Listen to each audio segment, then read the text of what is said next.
So hi, my name is Ron. I'm a master degree student in computer science, and this is the paper I chose for the seminar. Some site I used to call Awareness, Agency, and Efficiency in Protecting Content Creators from AI Coders from IMC 2025. So I really enjoy reading the paper. It is focused on important and relevant topic, and I hope you find it interesting as well. So let's start with introduction. Um, the paper studies web coders in the AI era. So I start by briefly explaining what coders are. So a web coder is a simple program that automatically navigates websites and collects information from them. So as you can observe in the slide, the coder starts from a website, page one, extract all the links it finds in there from the HTML content, and then follow them to other pages. So in our case, from page one to page two. Then it simply repeats the same for each newly discovered page. So the next round is from page 2 to page 3, and so on. Each new page may reveal additional links, and the process continues iteratively. So this simple mechanism allows it to gradually expand its reach and continuously discover new pages. At scale, it can easily reach large portions of the web. Okay, as another point, which relates to the right side of the slide, um, web coders already have many cases in the pre-AI era. Search engines use them to index pages, which by all means the most common and familiar use. Um, Companies use them to track prices and deals from online stores. Researchers use them to collect statistical or analytical data, and you can easily think of other use cases. I just listed a few examples in here on the slide. Okay, let's continue. Okay, so this slide shows how the introduction of AI changed the relationship between coders and website.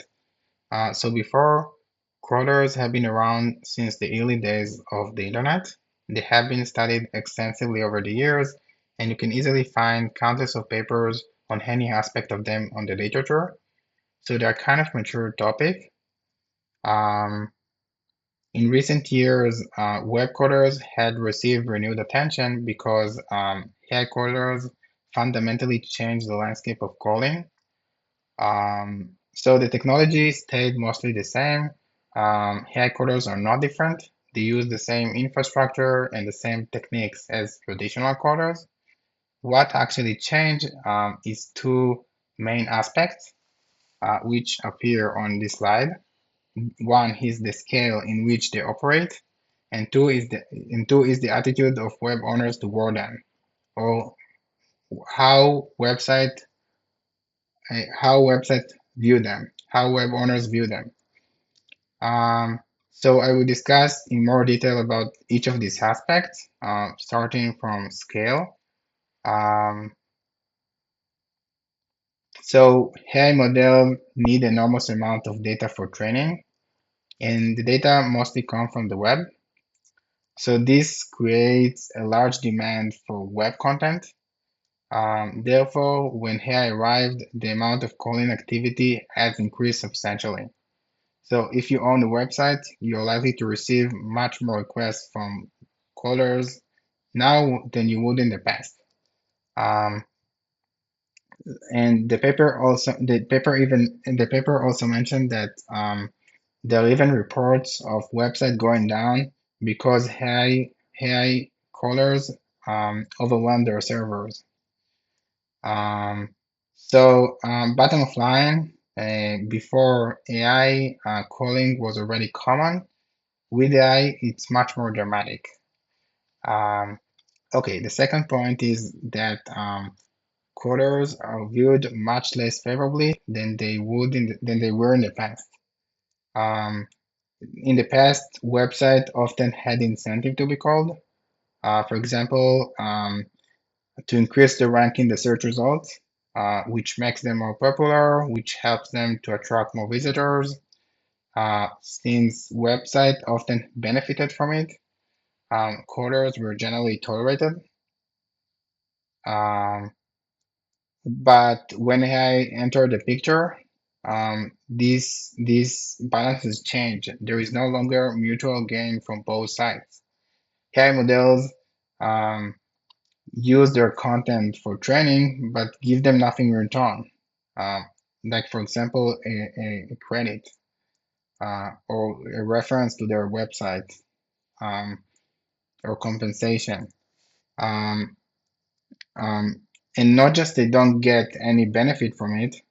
In most cases, AI may even compete with them using this content. For example, it might produce sensors that otherwise the user would go to their will go or will visit their website. Um, Overall, from the web owner perspectives, the headquarters increase their server loads, steal their content, and may even potentially harm their business. Because of that, the attitude toward coders had become much more negative.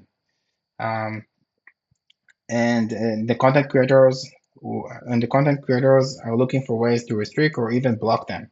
So that leads us straight to the next slide, which which talks about Robot 60. So Robot 60 is a tool that is used to restrict or block callers. So not specifically AI callers, but any automated bots. So Robot 60 is a simple file that is placed at the root of the domain.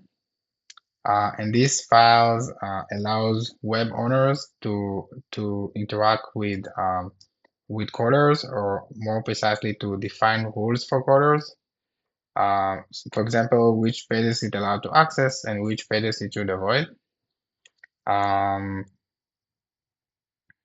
so how it works, we can see it in here. So a caller, when a caller first visits the website, it requests the robot60 file. Then the server returns the file, and the caller knows exactly which restriction it should follow. Then it simply continue calling the website while respecting the defined rules. So note that this mechanism is voluntary. It does not really prevent access. The coder can decide not to obey the rules and may even ignore them completely. So it does not have to comply to the rules. Okay, so let's go on. So this slide demonstrates how Robot 60 looks like.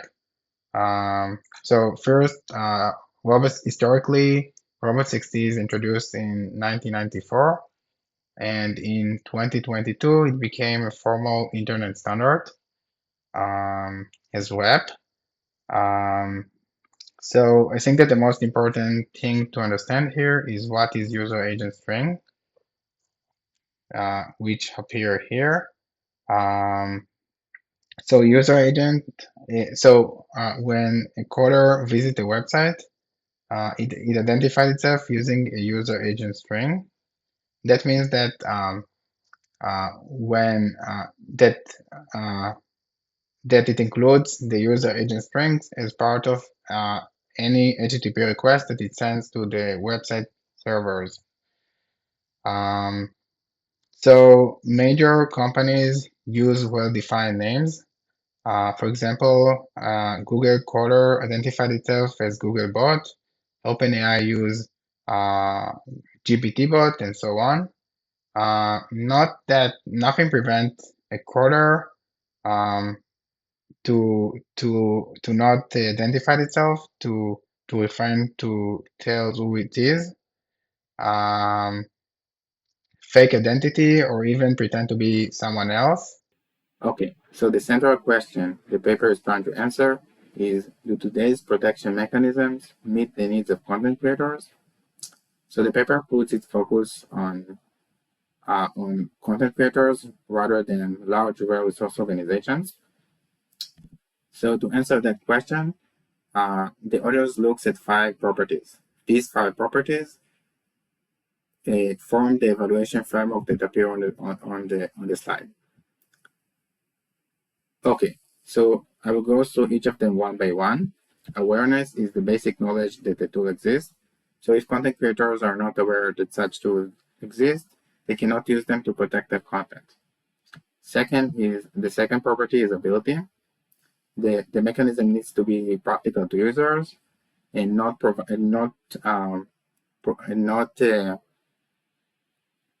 require a significant technical expertise or domain knowledge.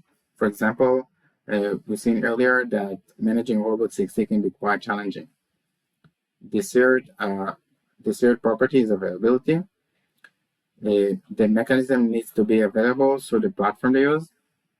So what I mean by that, so many creators, and more specifically artists, use managed services to build their website. For example, WordPress or Wix. And this platform might not give them the option to use the protection mechanism. For example, Robot60. So the first property is agency.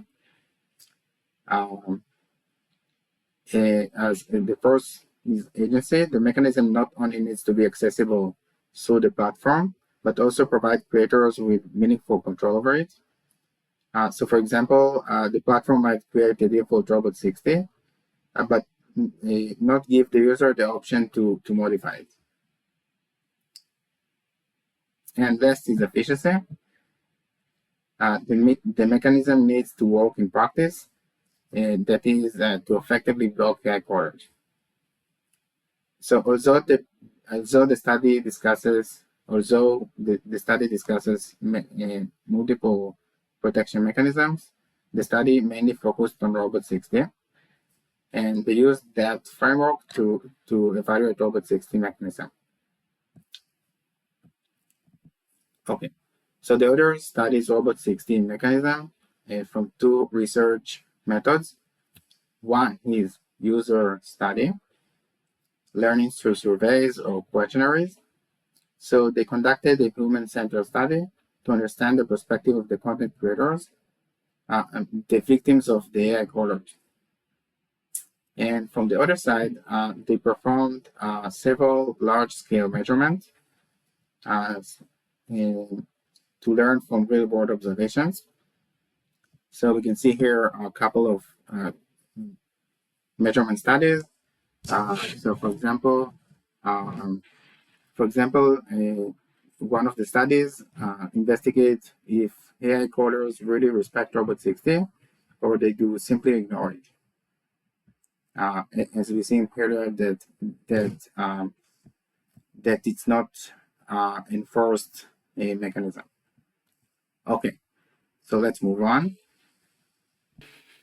Okay, so now let's move to the first measurement study in the paper. So the paper aims to investigate Robot60 as a protection mechanism against AI coders. So the first step, the authors wanted to study its real-world adoption in the context of AI coders. So the question is not how many websites have Robot60 file.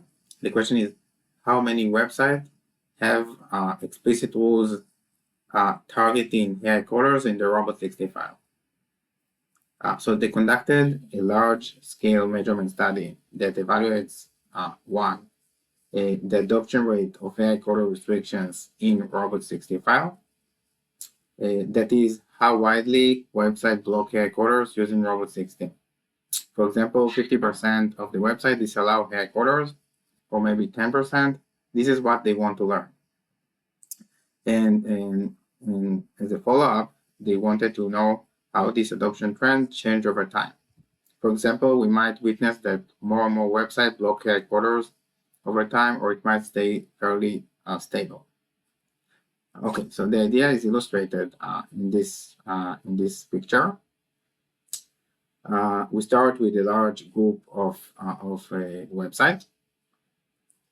We use the same set of websites analyzed across the time, over time, and each website that have AI restriction in its Robot60 get no AI shield.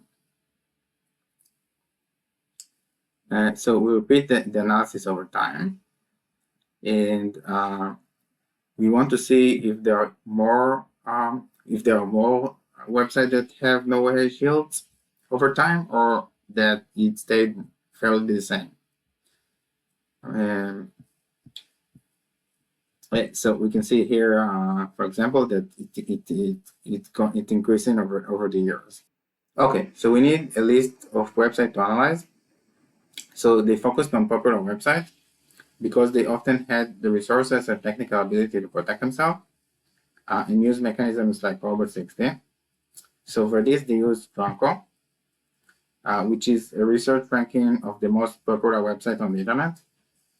So instead of simply taking the top 100K website, they focused on websites that constantly appear in the top 100K throughout the study period.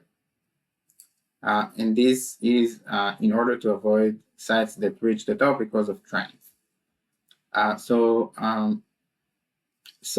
in total, they created a data set of a stable set of 51,605 sites in total. Okay.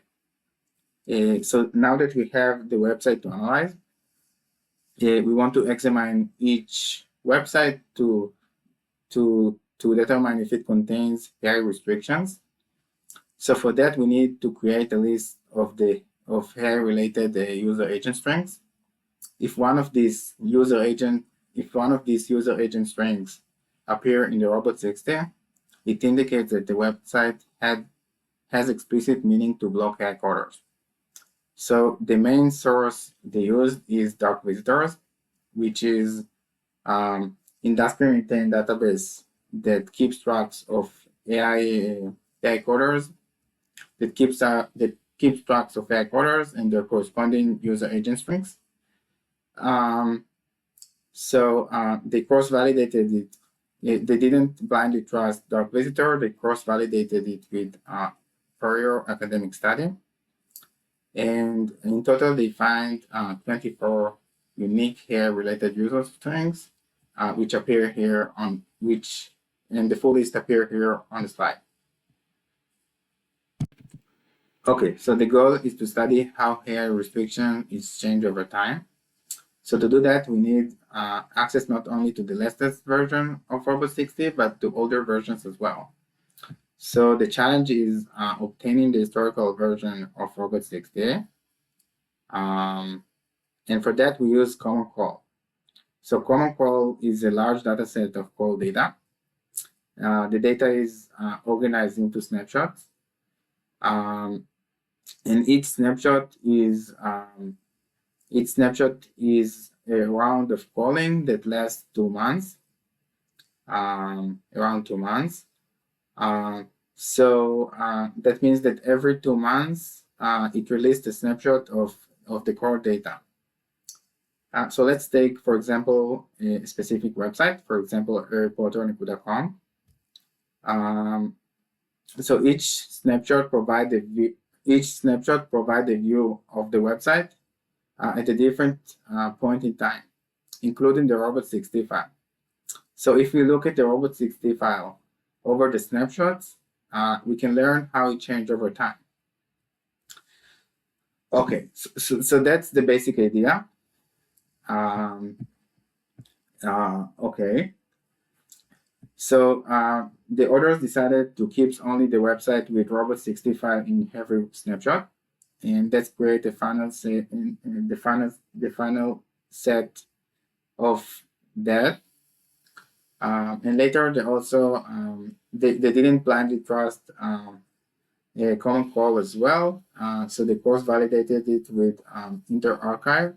They did it manually for a sample.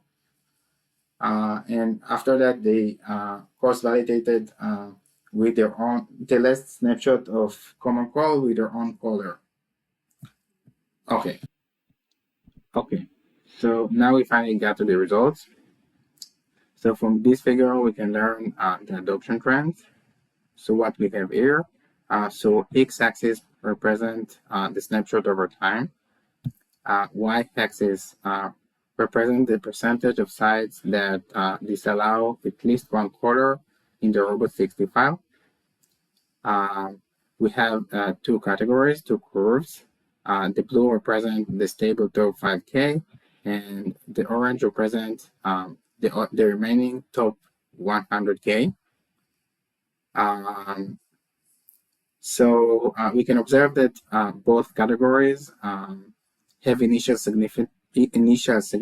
significant surge at October 2023, and then this steadily increases over time.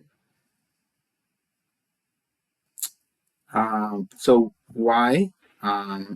So around that time, OpenAI announced user agents GPT and ChatGPT users, and we can see that that popular websites were quick to add restrictions. Okay, so there are other findings. We can see that the adoption rate is limited. It reached up to merely 14% at most. And the last finding is that the trend is mostly increasing over time. Okay, so next slide. Okay, so this figure basically breaks it down to individual AI quarters.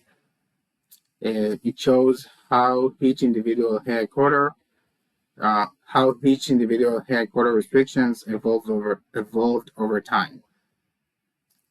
And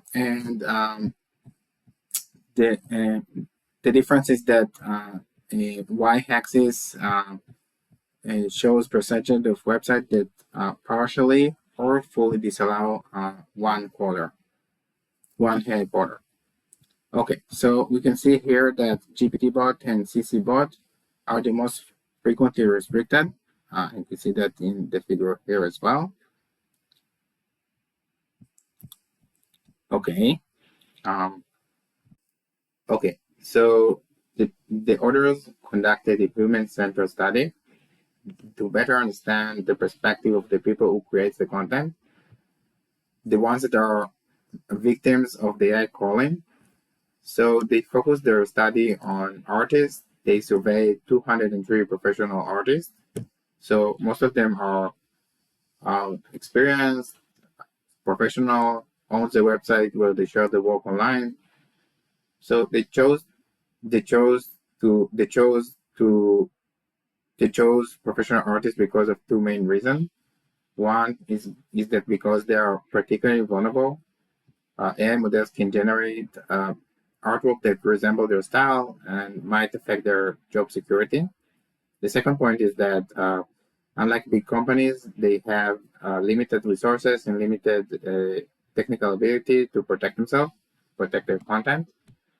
So the authors asked the participant a series of questions through a questionnaire. So we can find their questions like, are they concerned that the AI system use their content for model training?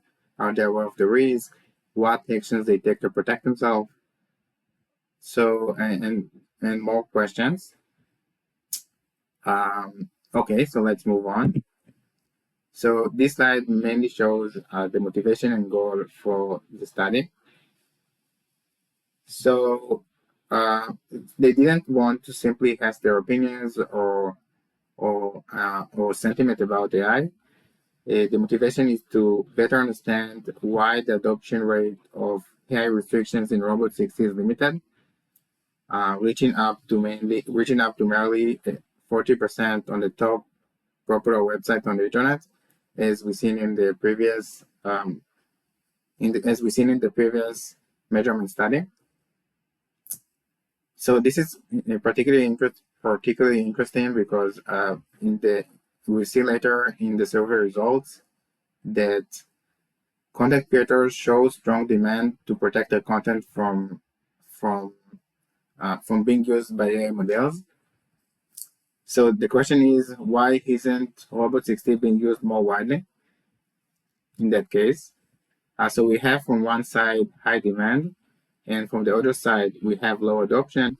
And the question is, and the researchers want to investigate where the gap is coming from.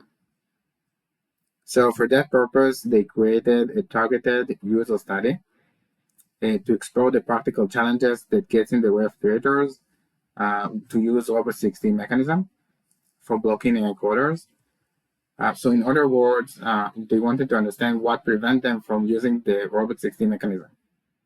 That is the main reason. That is the main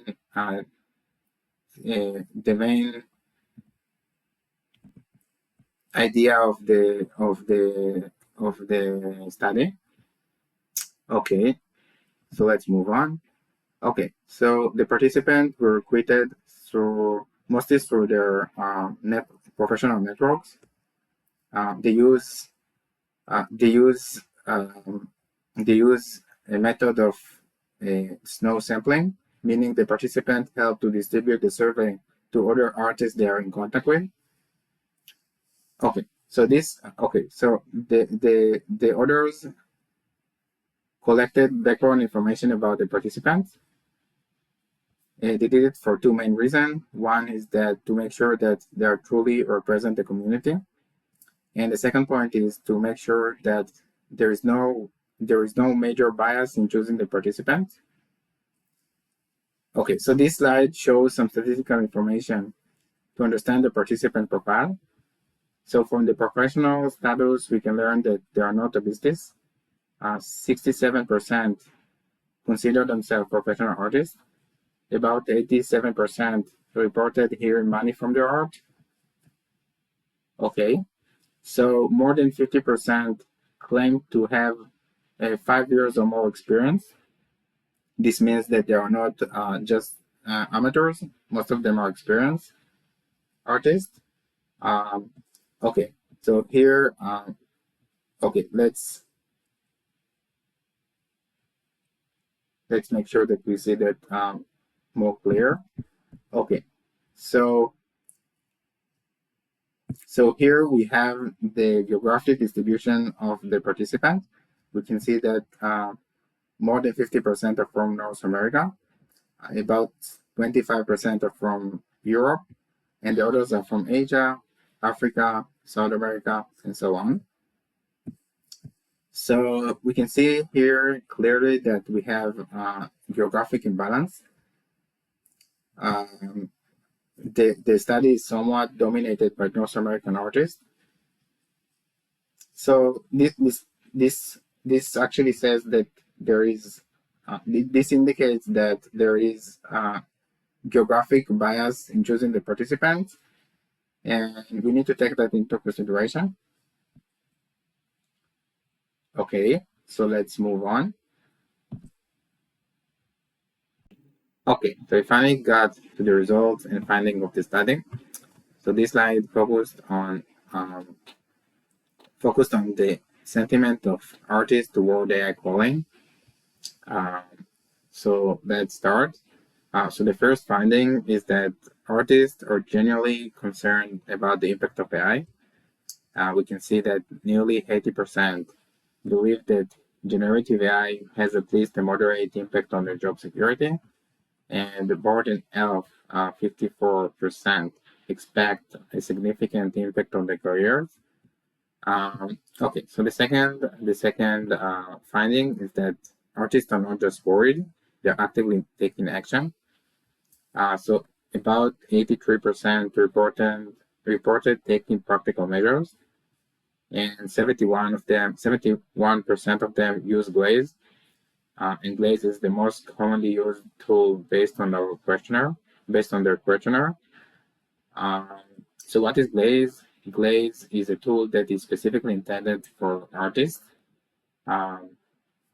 It is used. They use it to protect their content, to protect their artwork from being used by AI models. So the idea is not to prevent access from coders, but to adversely modify the picture such that to human it looks exactly the same. But AI models find it harder to imitate or copy their style. So why glaze? Mostly because it gets reputation in the artist communities, and also because it's fairly simple to use and it's free of charge. Um, so that's about glaze. Okay, let's move on to the next findings. Okay, so uh, the third finding is that they found strong demand for protection mechanism that can effectively block AI callers. Uh, we can see that almost all participants were likely to use such a mechanism. So 97% were likely to use, and 93% were very likely to use. The few artists that were neutral had doubts that it would actually work. That is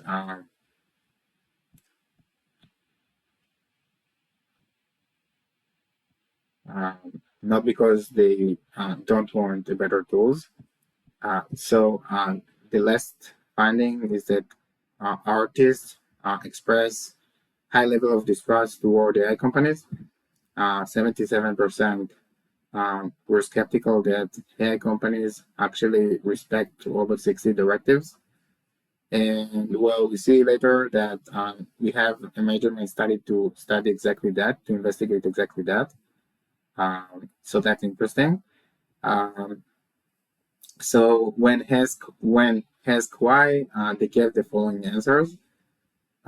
Some strong incentive to scrape data, lack of legal enforcement based on past behavior, and so on. We can see that despite their skepticism, 47% are still interested in using Robot 60 mechanism, uh, even though they find it that it's not a catch-all solution. It's not ideal solution. Okay, so we can move on. Okay, so far we've looked at how creators feel about AI. So now let's move to the results of the second part of the survey, where the authors explore the practical barriers that prevent them from using Robot 60. So using the result from that part of the survey, we can examine some of the properties that we've seen earlier, which are awareness, ability, and agency. So let's go through them one by one. So the first is awareness. So we can see based on the survey results that nearly 60% had never heard of Robot 60. So that's definitely shows lack of awareness. Second is ability. So among the 38 among the 38 artists that were aware of the Robot 60 mechanism before the study and have their own personal website, 27 have not utilized Robot 60 on their personal website, and that's a lot. So the most cited reason why they don't know is that they don't know how. So that strongly implies lack of technical ability. Okay, so the third is agency.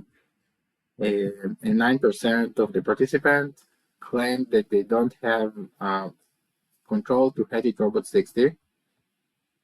An additional 5 claim that most of their artwork is not posted on their own personal website, but on third-party platforms like Instagram, DeviantArt, and others. So both of these results shows lack of control and shows a barrier in using Robot 60. Okay. So the main takeaway is that Robot 60 adoption is limited not only because of its questionable effectiveness, but because of lack of awareness. It's because it's not accessible to non-technical users, and because it's not always available through the creator's platform. So that's the main reasons based on the questionnaire. Okay, so let's move on. Okay, so an interesting finding from the user study is that some artists claim they cannot modify the Robot 65. So the others wanted to verify this claim at scale. So they conducted a follow-up measurement study that explored more than 1,000 artist websites. They wanted to better understand what platform they use and what level of control each platform provides. So we can see that, for example, in here, we figure out the platform, and for each platform, we want to see what is the level of control. Okay, so now I will describe the experiment in more detail. So the first step they did is to compile a list of artist websites to analyze. So how they did it? They collected it from the two top artist organizations, which appear here. And in total, they created a dataset of 1,182 artist websites. So now that we have, okay, so for the next step, now that we have a list of websites to analyze, we want to identify the platform that each website use. So like we see here, for each website, they map the provider. So I already did it. Okay, so some website are subdomains of the subdomains of the provider. So we can see it like this, and this means that that we can figure out what is the provider from the URL. We can simply observe the URL and figure out what is the provider. Okay, so for the others website, they figure out what is the provider through the DNS response. So they wasn't very clear about it, and they didn't explicitly say that. But I guess what they mean is that it's a CNAME, meaning that the DNS record points to the service infrastructure, and based on that, they can learn the platform that the website used. So that's about that. Okay, so they learned that 70% of the website use the top 8 platforms. So we can see the list here. So from that point of the analysis, they focused only on them. Okay, so now the goal is to investigate each of these.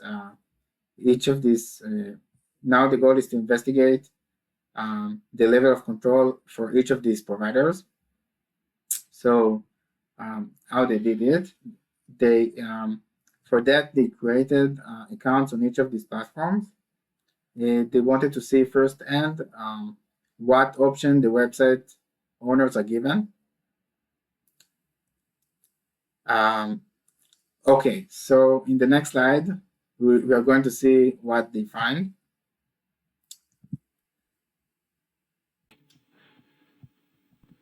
Okay, so five of 8 providers does not provide any option to block AI coders. And that's a lot. Only one of the providers allows to directly edit Robot 60, which is WixPaid. Another one, which is Squarespace that we saw earlier,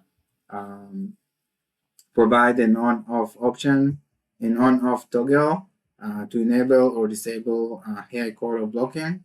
So it's through its interface, without giving the control to edit robots.txt manually. Okay, and the last one is Carbon-Made. This is the remaining one, and it set the default to disallow AI corridors.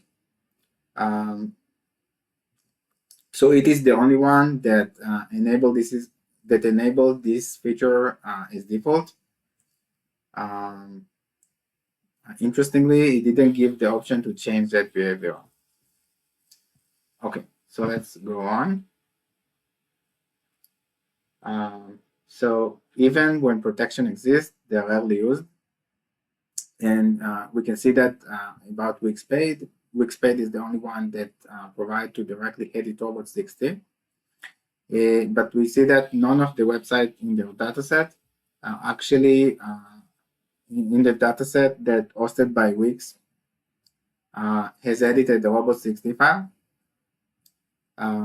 When they try to edit the file through the account they have, they found out that the interface is quite confusing. Okay. On the other hand, we have Squarespace, which provide an on-off option to enable to block AI corridors, and they found out that only 17% of the website that hosted by Squarespace from the dataset enable this option. Okay, so I finally got to the last measurement study, and it's quite interesting. So let's start. As we discussed earlier, robots.txt is a voluntary mechanism, meaning it relies on the quarter trust. So the quarter can decide to obey the rules or to ignore them. So we can see that in the illustration. Robots.txt is simply a request, please don't crawl. A quarter can be nice and respect it, or choose not to. So the question is, can web owners really trust AI companies to follow this request? So there are some anecdotal reports suggesting that AI coders tend to ignore robots.txt, but there is no real empirical study that explore how they behave in practice. So for that reason, the researcher conducted a measurement study to investigate exactly that. The question if AI coders respect robots.txt or not. So that's basically an overview of their last measurement, and we will see that in more detail in the next slides. Okay. Okay, so the study contains two parts: passive observation and active measurement. I will start describing the experiment for the passive measurement. So they created a web page with some text, pictures, links, and so on. Alongside it, they added robots.txt file, which restrict each AI quarter separately, meaning they created a separate rule for each AI quarters they know of. They wanted that quarters will be able to find them, so they added links for some website under their control to the new web page. So these are the introductory steps for the experiment. Then they waited passively for 6 months for callers to visit the website. They ran the experiment for 6 months, from September 2024 to March 2025. So at the end of the experiment, they collected the HTTP requests from the logs. They identify which AI coders visited their website and the AI companies they belong to. Again, using sources like dark visitors. So they find out that during these 6 months observation, 8 coders visited the website. The coders are all recognized as AI data coders, and it makes sense because they didn't actively trigger them. So that's basically the experiment. And we can move on to the results. So first, we can see here that 8 coders that visited the website, and these are the list of coders, the full list of the coders. Okay, so for the results, surprisingly, we can see that 7 out of 8 of the coders respected Robot6D. The only exception was ByteSpider. The only exception was ByteSpider. Interestingly, it first fetched Robot6D file, so it was aware of the rules, but it just decided not to follow them. He later fetched a content that was explicitly disallowed based on the Robot6D file. So that's a surprising finding that most of the coders, most of the AI companies, most of the coders respected Robot6D, and it seems that we can trust AI companies based on this experiment.